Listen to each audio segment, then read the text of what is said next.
The last diagram in the minor pieces, and it's a small diagram. It's not taking a lot of time.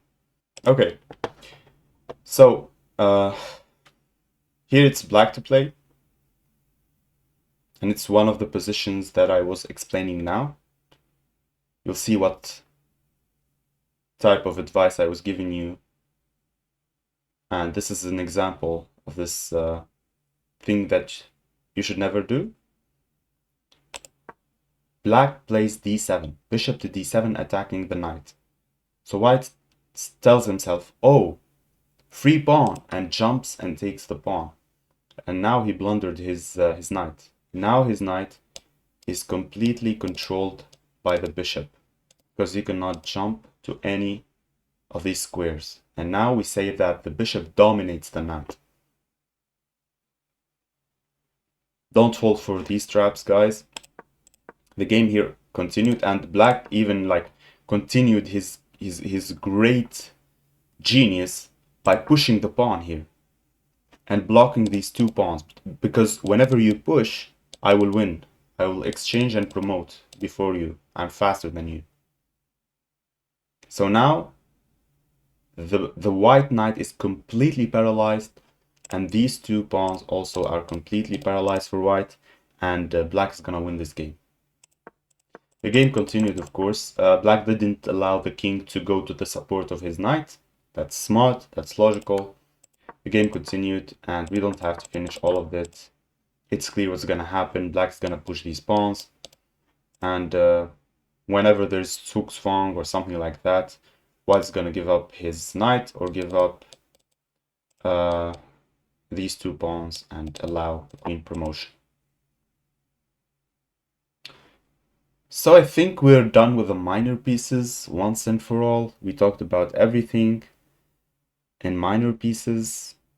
I hope they're clear for you guys. And remember, minor pieces are only one imbalance, guys. We still have rooks, we still have spades, we still have pawn structure, we still have a lot of things. So we have dynamic moves, we have static moves, we have like, it's mostly about positional play, but this book is terrific. And we're still in the page, I think 120 now. So we still have a lot to discover. And you should be gaining rating points at this point.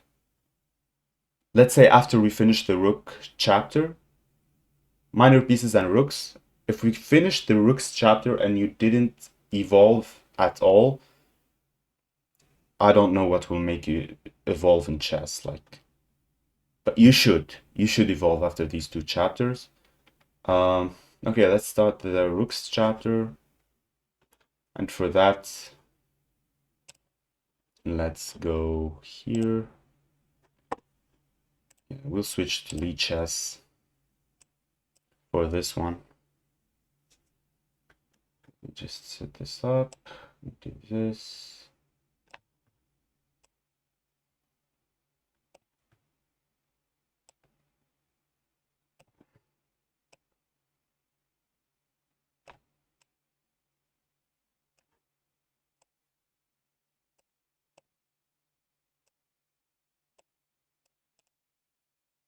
Okay, guys, so let's have a talk before we start the rooks. The most important thing about rooks, and the thing that the writer starts this chapter with, is open files. A rook will not get out of his prison without an open file. If you see the game of chess, it's easy to get out the bishop, it's easy to get out the knight, it's easy to get out the queen. But it's very hard to get out the rook, because it moves horizontally or vertically, and there is a pawn in front of it. You have to get rid of that pawn, or any of these pawns early on, to get an open file for your rook. And I myself was thinking in the wrong way about open files until I read the first 2 pages in this chapter. Open files of the rook are not things that we think about in the middle game or end game. We actually try to acquire open files from the very first moves. And I'll show you how. So the writer says that it's actually very clear from the opening. It's very clear and it's very obvious whether the player is serious about using his rooks or not. And he gives an example here. So, white pieces starts the game, d4, d5, and then he pushes e3. And from this move, we continue here, Jeremy Silman says that here we know that white is not serious about developing his rooks, about putting his rooks on open files. He says, first of all, he should not have played e3 unless he's like a grandmaster and he knows the exact move order and everything, because it's not logical for normal players. If you're below 2000, you do not play e3 here. You know why? Because you should develop your bishop first, then push e3. Otherwise, you're suffocating your own bishop, right? How are you going to develop your bishop after this move? Doesn't make any sense. But why is white not serious about his rooks? Here's why. Because he played knight to c3. What he should have played is c4, and whatever black plays, let's say, for example, he takes or he like plays knight out or whatever, then you take the knight out, you continue your normal development, and after we exchange, now I bring my rook to c1 and I have a semi-open file for my rook. The idea to push c4 is not actually only to take the center of the board and to develop this bishop. It's actually deeper than that. It's actually to bring the rook to c1 and have an open file. And I never thought about that. In the opening, I only thought about develop the pieces, but I only thought about minor pieces. I think it's the same for you guys. When I read develop your pieces, develop your minor pieces, I mean like take out the bishops, take out the knights. It's not only that. Find open files for your rooks. And you don't have to force this every time, of course. But when there is a good opportunity, take it. Exchange the pawn to get a free file, an open file. Because in this position, like let's say here black takes, and you bring here, and then let's say here, and then you bring your rook is on a semi-open file, but look at his rooks. That's an imbalance for you, right? That's an advantage for you because now you have a semi-open file for your rook. You can move these two pieces and you'll have an open file for the rook. When I used to think about open files, I was thinking, oh, when I'm in the middle game or when I'm in the end game, when I see an open file, I have to put it in my mind and say, open file, I have to go with my rook. No. You have to think in your mind, I have to get an open file. How do I get an open file? Not only when I get an open file, I'll put the rook on it. Right? Not only, when I have an outpost, I will put my knight in there. How do I get an outpost? I should exchange these pawns and then maybe exchange the minor piece. Then I get a free outpost that is not challenged by any other minor pieces. I hope I'm making sense here. So we have another example next.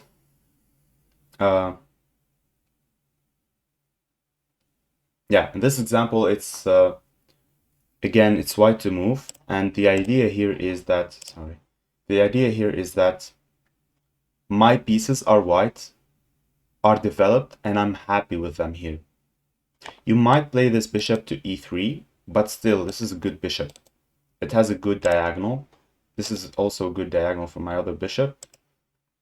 But here, there's a move screaming for me now. Can you find the move? For white, there's a move screaming. What is it? It's f4. And black has only one choice. Take the pawn, and I will get a semi-open file from my rook. I can even take with the rook. The idea is here, my pieces are developed. I have a decent position. But how can I go to the next level? I want to threaten more. If black doesn't take, you take, of course. If black doesn't take, you take. Like, let him play whatever. Like, let's say, for example, here. You take and get your open file. For example, let's say he plays here. You get the open file. That's the idea. Yes, my position is good, but how can I improve it? By improving your rooks. Okay? Okay,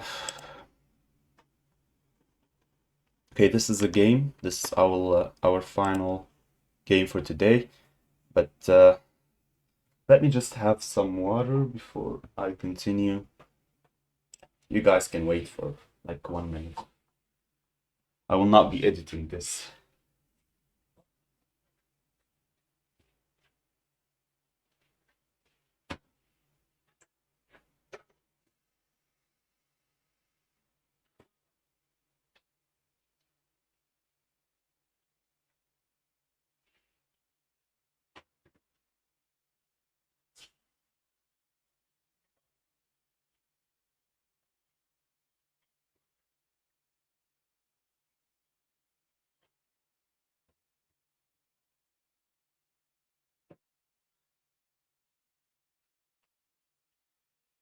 Okay, so this is the last game, and we're gonna still talk about the rooks, of course. The rooks. Okay, this is a full game played between grandmasters. We have normal development, e4, c5, Sicilian defense by black. This is actually a game by the author of the book that you're explaining, Jeremy Silman, and he's playing white here. I don't know if you can see it from the... Do not see it. Let me... Oh, it's fine. You don't need to see it. It's fine. Okay, so we have opening theory. We don't really need to know this. Development.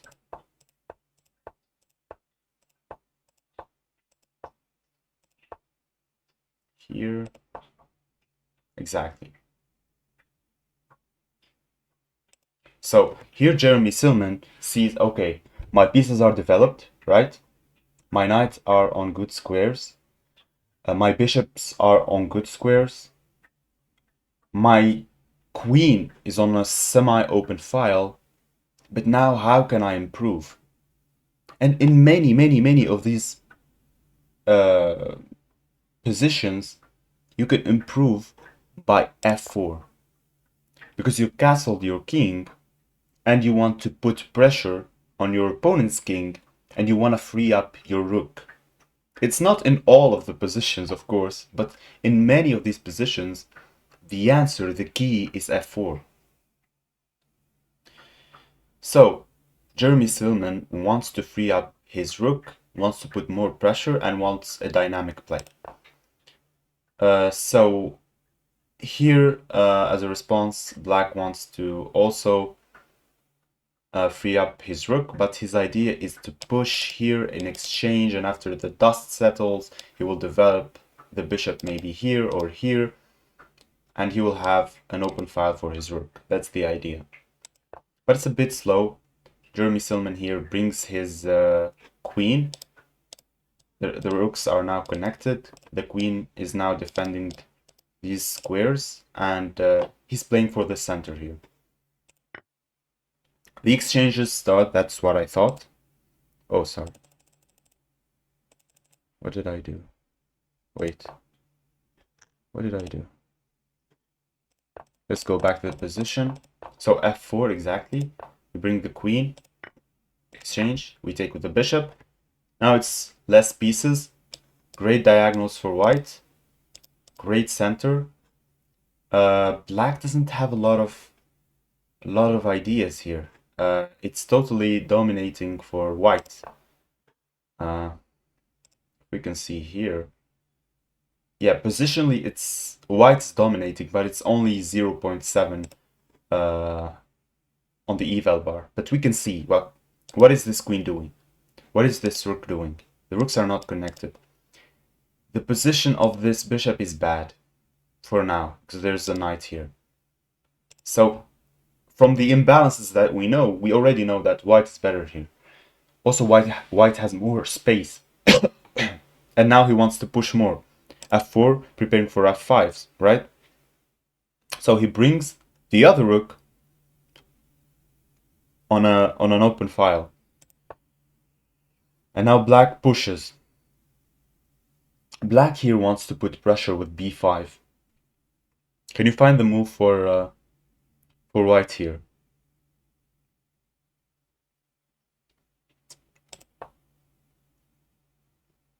This is such a genius move. You know why d5 is such a genius move? First of all, you're pushing the b5 because you want to push b6.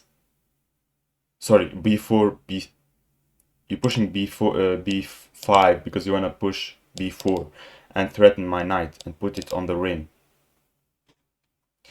And a knight on the rim is a grim or something like that. But I'm not allowing you. And I'm not jumping to d5 because of the push of the pawn, no.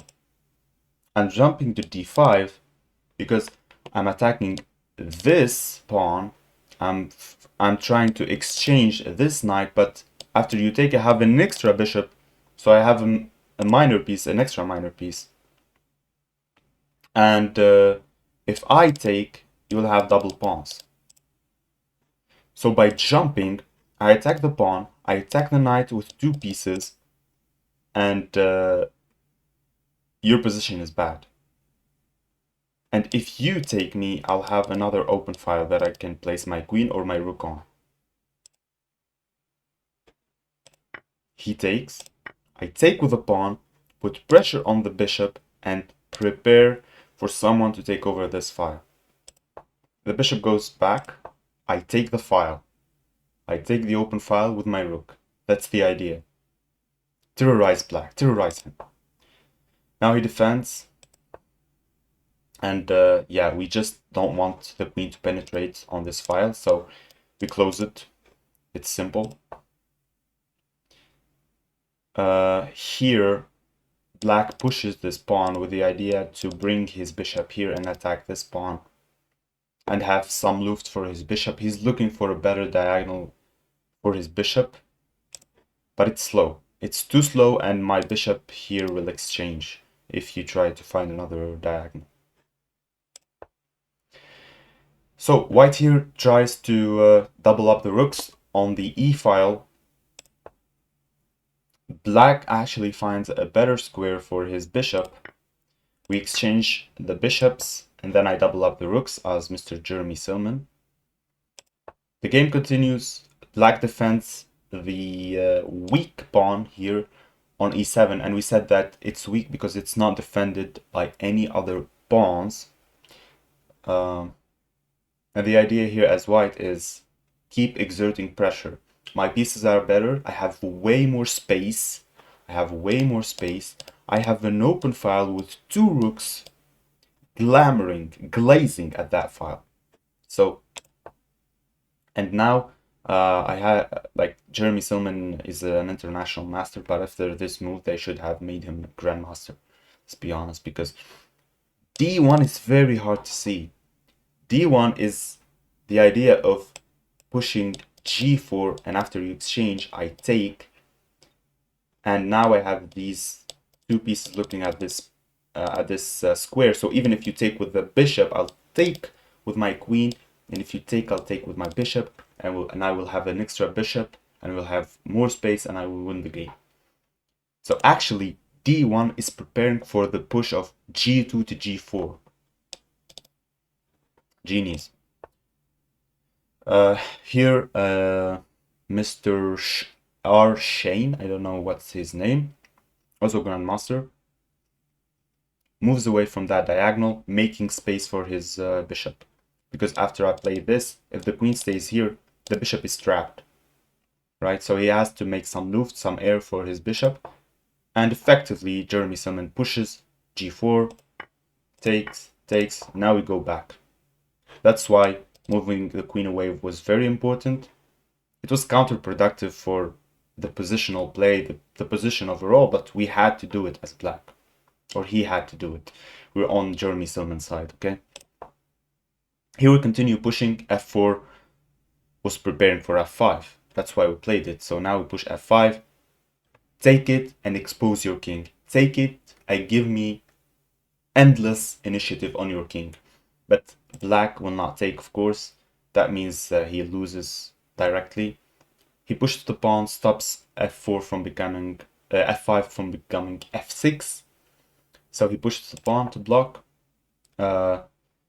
White here goes up with the king. Do you know why? I think you know why. To bring the other rook to the h file, and then it's completely dominated.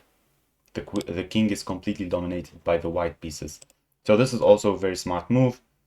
And when you're putting the king and the queen on the same diagonal, please guys be very, very, very cautious, because he has a light square bishop. Now he cannot do anything, but just be cautious. Calculate a little bit. He prepares you. You see, he prepares it. That's why he's a grandmaster. Ah, he put the king and the queen on the same file. I have to use that. I have a light square bishop. Yes, he has a pawn now on d5, but I will undermine it. I found a way. I will create threats.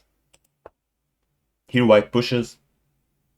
Again, I push my pawns on his king. Let's exchange pieces, because I have initiative. I have two rooks on the e file, and your king will have no defense if these two pawns disappear, or at least one of them.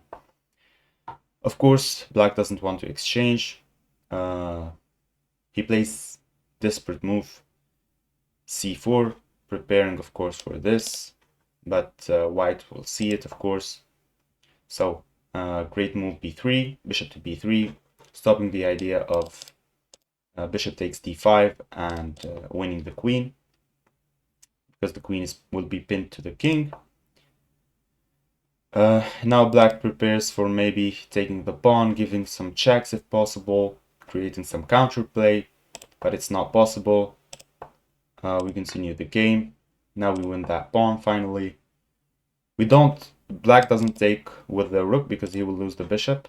So if he takes here, this will happen here or here. Both are bad.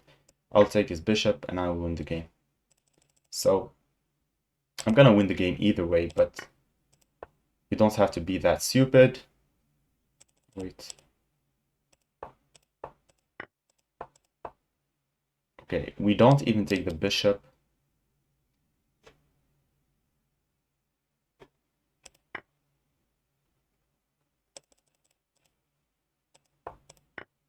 Yeah, he goes back.